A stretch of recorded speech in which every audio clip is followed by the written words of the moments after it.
What are fermentable and non-fermentable sugars in homebrewing? Imagine brewing a beer that perfectly balances sweetness and dryness, or one that has a rich, full-bodied mouthfeel. To do that, you need to understand the role of sugars in your brew. When you start developing recipes or trying advanced brewing techniques, knowing the difference between fermentable and non-fermentable sugars becomes essential.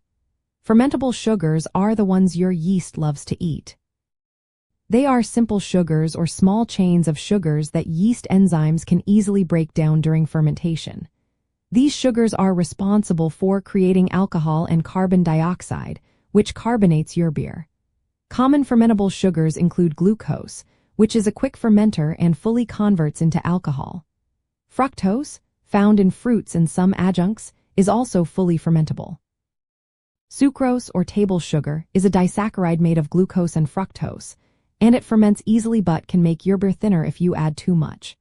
Maltose is the main sugar in wort, coming from malted barley, and it plays a key role in fermentation. Maltotriose is a slightly larger sugar, a trisaccharide, which some yeast strains can ferment, but at a slower pace. These sugars are the backbone of most homebrew recipes because they determine the beer's strength and dryness. On the flip side, non-fermentable sugars are more complex carbohydrates or sugar derivatives that yeast cannot consume. They stay in the beer after fermentation, giving your brew residual sweetness, body, and mouthfeel. Dextrins are long-chain carbohydrates formed during the mash, especially at higher temperatures, and yeast cannot ferment them.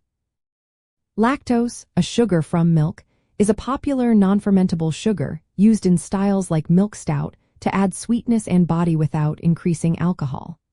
Other complex sugars can form through caramelization or Maillard reactions in specialty malts like crystal malts, which add flavor and unfermentable sugars. When developing recipes, controlling the balance between fermentable and non-fermentable sugars is key.